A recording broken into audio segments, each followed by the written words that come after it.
Сайн байцгаана үзэгч та бүхэндээ лав гарагийн мэндийг айлтган дэвшүүлж байна. ТВ-ийн мэдээний албанаас эрхлэн бэлтгэдэг төвийн бисэн мэдээллийн хөтөлбөрийнхөө ээлжит дугаараараа өнөөдрийн онцлог мэдээллүүдэд төлөвлөх болно. Анхаарлаа хандуулна.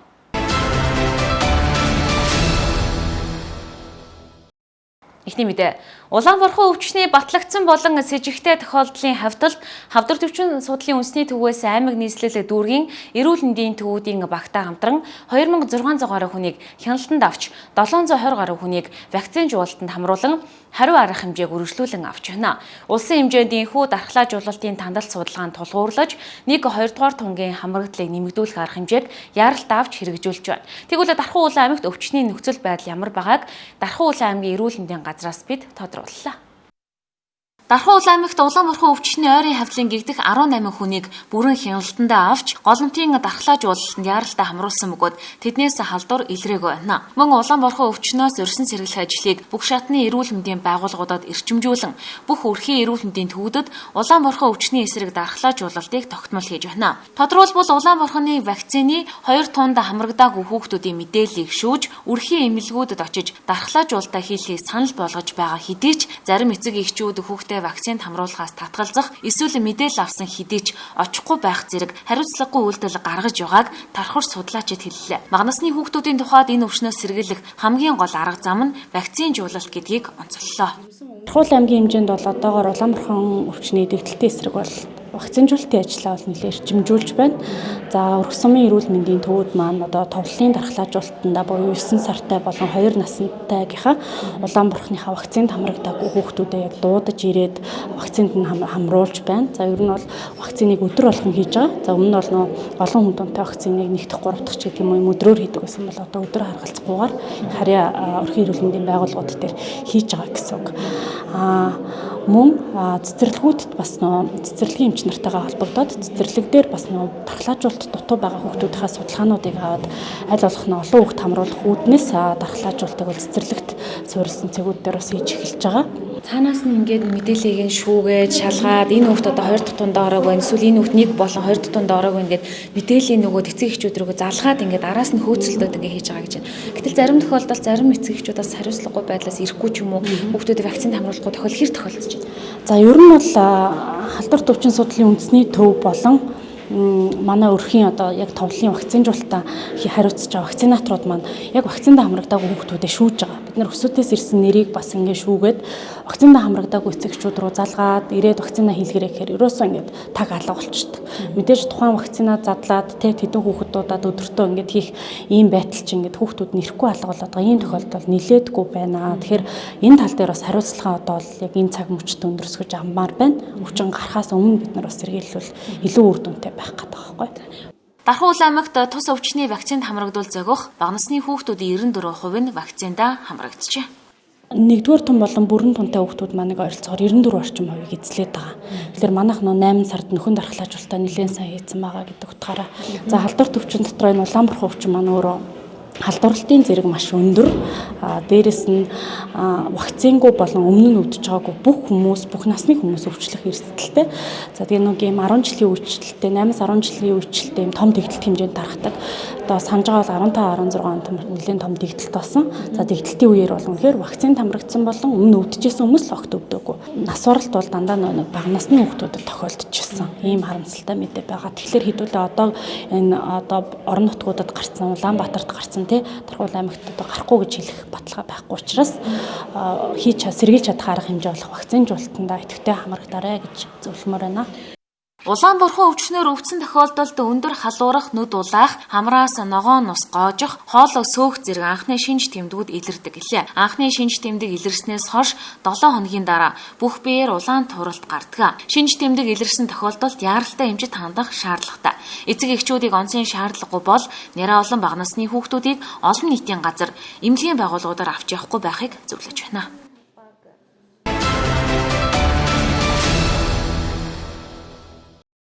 Хөлбөрийг анхаар үзэж байгаа та бүхэндээ баярлалаа. Дараагийн мэдээ. Тусгай эрэгтэйд иргэдэд бүх төрлийн соёлын боловсруулалтыг хүртээмжтэй олох хөтөлбөрийн нээлттэй өдөрлөг өнөөдөр Дархан хотод оллоо. Ингээд өдөрлөгөөс бэлтгэсэн сурвалжлагыг үзүүлэх гэж байна.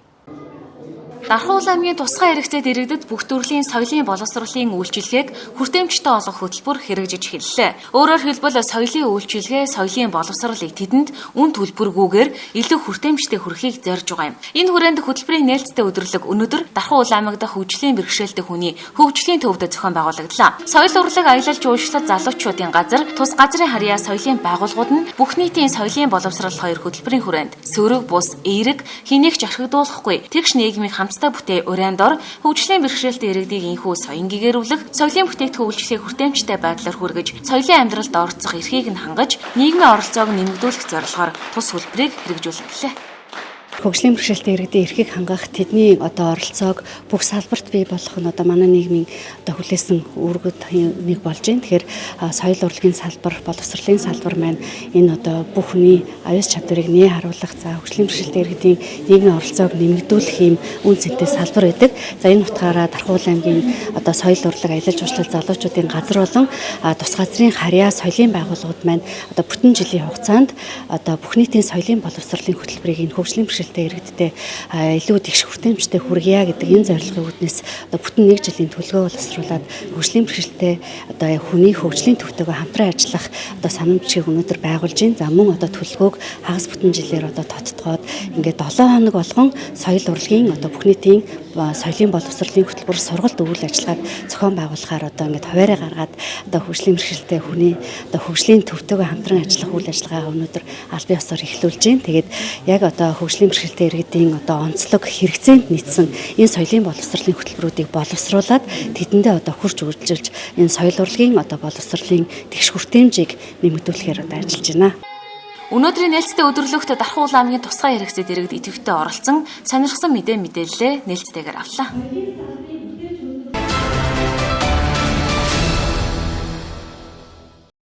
Мэдээллийн хөтөлбөр шар усны үерхтэй холбоотой сэрэмжлүүлэг мэдээллээр үргэлжилнэ. Бид тодруулахыг Дархан аймгийн ус цагуур орчны шинжилгээний төвийн гадаргын усны инженерээс тодруулсан юм.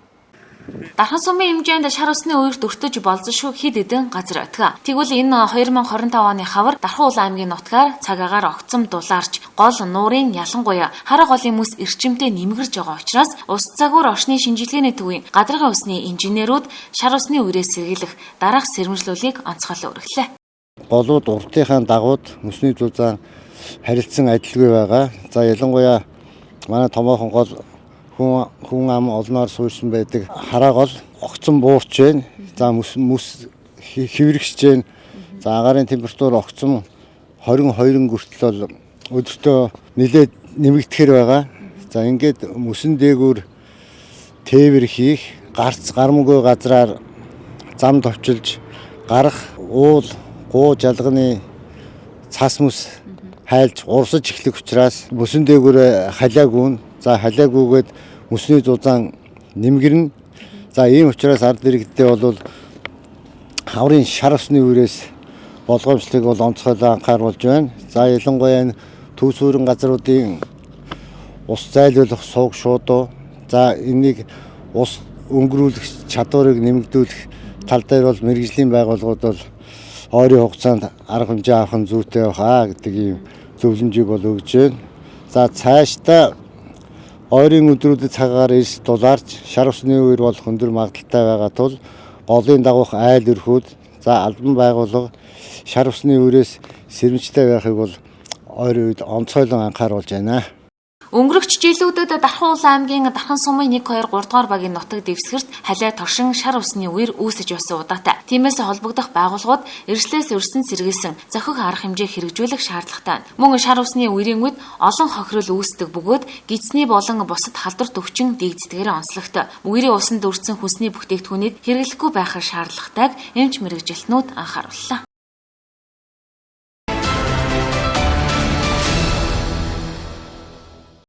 Дараагийн мэдээ харааны бэрхшээлтэй уншигчдад зориулсан технологиг үйлчилгээнд нэвтрүүлсэн анхны сум Дархан сум болсныг онцолсон.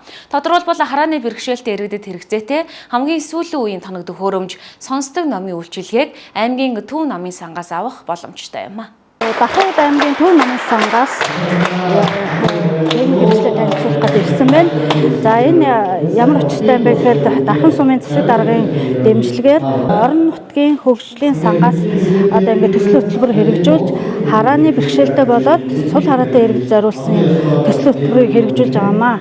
За энэ нь болохоор ингээд компьютер байна. Компьютер одоо энэ дээр нөгөө нэг зүгээр энгийн иргэд шиг ингээд үйлдэл хийгээд хийсэн үйлдэлээ бол бариад үсгийн хэвлэгч машинаар ингээд хэвлэн ингээд хэвлэлцэн байж ингээд хэвлээд ингээд гаргацдаг юм байна. Тэгээд мөн энэ дээр нөгөө харааны бэрхшээлтэй иргэд маань одоо энэ ингээд бариад үсгээрээ шууд бичиж компьютер дээр бичээд уншаад явна гэсэн үг.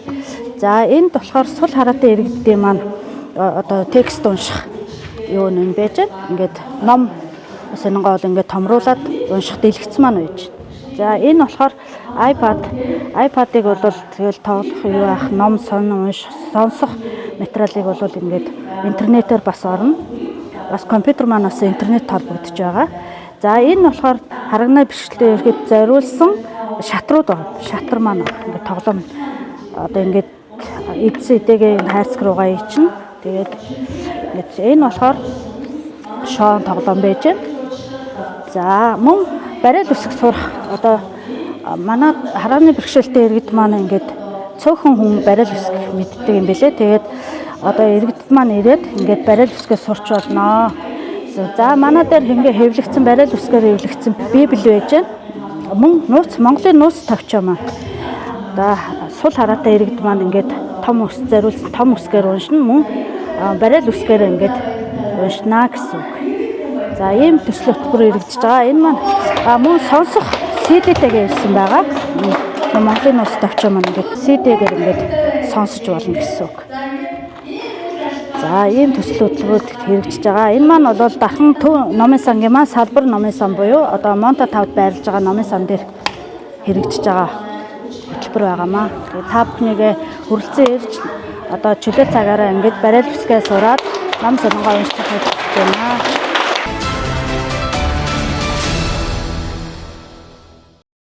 Бид та бүхэндээ уламжлалсаар орон нутгийн чанартай мэдээлэл ярилцах цагаа хүргэсэн бол одоо уламжлалсаар Дархуул аймгийн 4 сумдын болон Сэлэнг төв аймгийн төвүүдийн цаг агаарын мэдээллийг хүргэе.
Төвөмсийн мэдээллийн хөтөлбөрийн ээлжид дугаар энэ дөрөв өндөрлөө. Лав гарагийн мэдээллийн хөтөлбөрт хамт байсан та бүхэндээ баярлалаа. Маргааш пүрэв гарагийн мэдээллийн хөтөлбөрөөрөө эргэн уулзцгаая. Баяр та үзэгчдээ.